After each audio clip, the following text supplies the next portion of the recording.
ज्योतिबा फुले सावित्रीबाई फुले जो है उस जमाने के अंदर जब महिलाओं को पढ़ाना ही पाप समझते थे, उस वक्त अगर उन्होंने स्कूल भी खोली, समाज के तबकों का विरोध झेला सावित्रीबाई फुले ने भी, और सावित्रीबाई फुले को खुद को पढ़ाया महात्मा ज्योतिबा फुले ने। तो वो ऐसा व्यक्तित्व था कि पूरे देश के अंदर आज उनकी चर्चा होती है। महाराष्ट्र के तो अंदर हर घर में, हर गांव के अंदर उनके नाम की संस्थाएं बनी हुई है। तो ये तभी हो सकता है तब कोई त्याग की भावना से काम करे। तो एक महापुरुष के रूप में वो स्थापित हो गए देश में। अम्बेडकर साहब तो उनको अपना गुरु मानते थे, गांधी जी उनका बहुत सम्मान करते थे।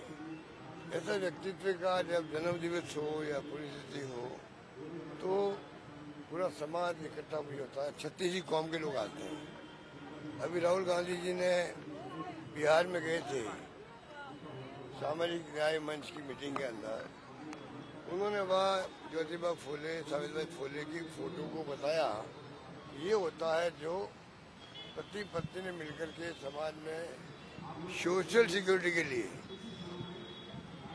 सामाजिक प्रतिबद्धता को ध्यान में रखते हुए सोशल सिक्योरिटी के लिए जो उन्होंने संदेश उस वक्त दिया था जिसकी आज भी आवश्यकता है।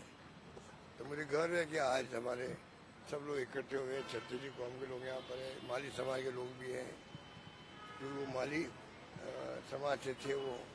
तो एक ऐसा महापुरुष जो है देश में पैदा हुआ, ठीक है, सभी लोग सम्मान करते हैं। महात्मा जी ने तो दलितों का, अछूतों का उद्धार किया, और एक तरफ दूसरी सोच ये है कि मंदिर में जाते हैं तो मंदिर में गंगा जल छिड़का जाता है। देखिए, उसकी तो हम सबने निंदा की है, लोग पुतले जला रहे हैं, ये तो एक मानवता तो कलंक है। ये मैं बार बार कहता हूँ ये बात, आप लोग सुनते होंगे कि छुआछूत अपना आपके अंदर मानवता पे कलंक है ये 21st सेंचुरी के अंदर।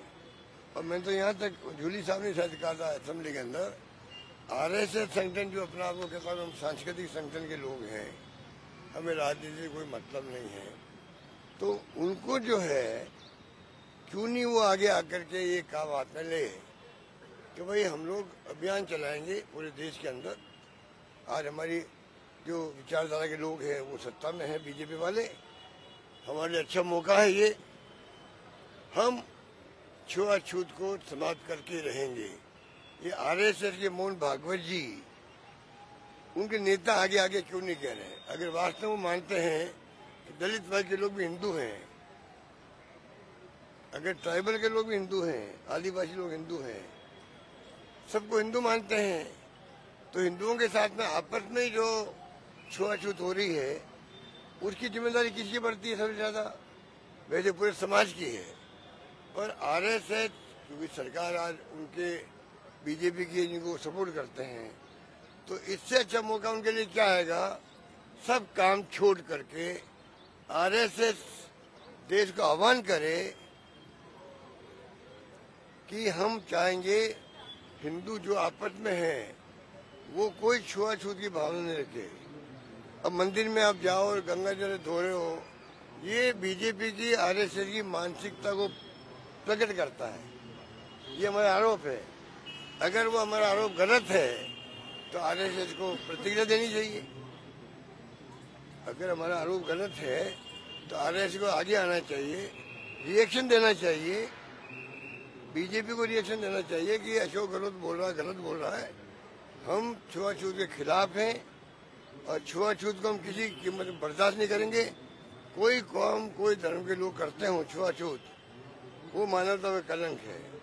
कई वो आगे आकर के तो मान जाएंगे कि उनकी मानसिकता नहीं है, वरना ये सबके दिमाग में है कि RSS और बीजेपी के लोगों की मानसिकता के अंदर है छुआछूत की भावना, भेदभाव की भावना, इसलिए मंदिरों में ये इस प्रकार की हरकतें होती है। ये मेरा मानना है। पूर्व मुख्यमंत्री वसुंधरा राजे द्वारा एक ट्वीट किया गया। देखिए, वसुंधरा जी जो है 2 बार मुख्यमंत्री रही है और उन्होंने पूरी स्टडी की है जहाँ तक मैं समझता हूँ ERCP या KCUA क्या KCUA क्या बना उन्होंने नया नाम दिया है अब राम सेतु कर दिया। PKU PKC ERCP नया नाम दिया गया है। ये सब बकवास है वो खुद ही कह रहे हैं 9 साल तक तो कुछ नहीं होने वाला है, खुद ही कह रहे हैं, तो जनता को बेवकूफ क्यों बना रहे हैं ये।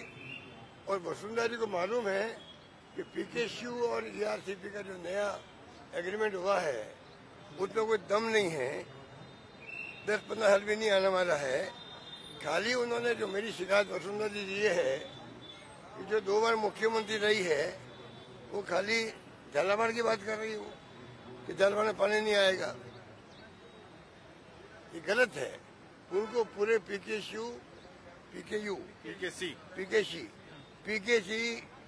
अब नया नाम जबान पे नहीं आता भैया, क्योंकि नाम में कोई दम नहीं है इसलिए नाम जबान पे नहीं आता है। तो PKC जो है PKC ERCP में कोई दम नहीं है। वसुंधरा जी को चाहिए, अगर उनमें ईमानदारी है, राजनीतिक ईमानदारी वसुंधरा जी में है तो उनको प्रेस कॉन्फ्रेंस बुला करके पूरे PKC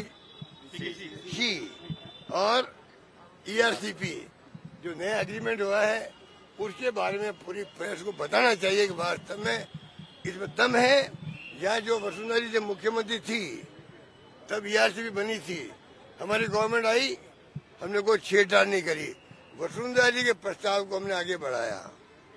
अगर उनमें राजनीतिक ईमानदारी है तो वसुंधरा जी को चाहिए खाली झालावाड़ की बात नहीं करे, पूरी बात करे, पूरी योजना की बात करे, तब हम समझेंगे कि रास्ता हितों की वो बात कर रहे हैं। वो तो यार पूरा देश खुश है, पूरे देश में अगर जो ये इतना बड़ा क्राइम किया जिस आदमी ने, कितने लोग हत्याएं हो गई थी, कोई भूल सकता है क्या? इसी ढंग से मैं चाहूँगा जो भगोड़े जितने ही है देश के अंदर, चाहे वो आर्थिक भगोड़े हों चाहे और कोई भगोड़े हों, ये ऐसे आतंकवादी हों, इन सबको भारत सरकार को टारगेट बनाना चाहिए। अगर टारगेट बनेगा तो ये राणा आया उसी ढंग से सब आ जाएंगे, पर पता नहीं क्या मिली भगत है क्या है। आज इतने साल हो गए देखते हुए हमें भी, मेरे ख्याल 14 साल तो प्रधानमंत्री बने हुए हो गए मोदी जी को भी, आज वो क्यों नहीं आ पा रहे हैं।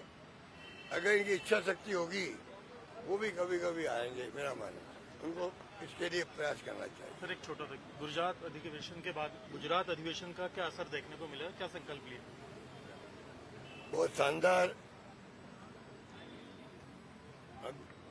अधिवेशन भी हुआ, प्रस्ताव पास भी हुए, और कांग्रेस नए रूप में आप देखेंगे जो फैसले किए हैं वो फैसले लागू भी होंगे। और आज देश को जरूरत कांग्रेस की है, मेरा मानना है, कांग्रेस की विचारधारा की है, और कांग्रेस मजबूत होकर उभरे। क्योंकि आज जो धमकी देते हैं लोग, देशद्रोही करार देते हैं पत्रकारों को, साहित्यकारों को, कोई विपक्ष में बोल जाए बीजेपी के, तो ये उनके लिए देशद्रोही है। ये क्या है? ये फासिस्टी सोच है, ये लोकतंत्र विरोधी सोच है। इन सब का मुकाबला करने के लिए एकमात्र पार्टी को देश में है, उसका नाम कांग्रेस है। उसको मजबूत करने के लिए हम सब लगेंगे, और मैं उम्मीद करता हूँ कि आप देखेंगे आने वाले वक्त के अंदर जो राहुल जी ने, खड़गे साहब ने जो नया शो डेवलप किया है, नीचे जो ऊपर तक बूथ पे भी, मंडल पे भी और जिलों में भी, उसका असर आप देखने को मिलेगा। Thank you.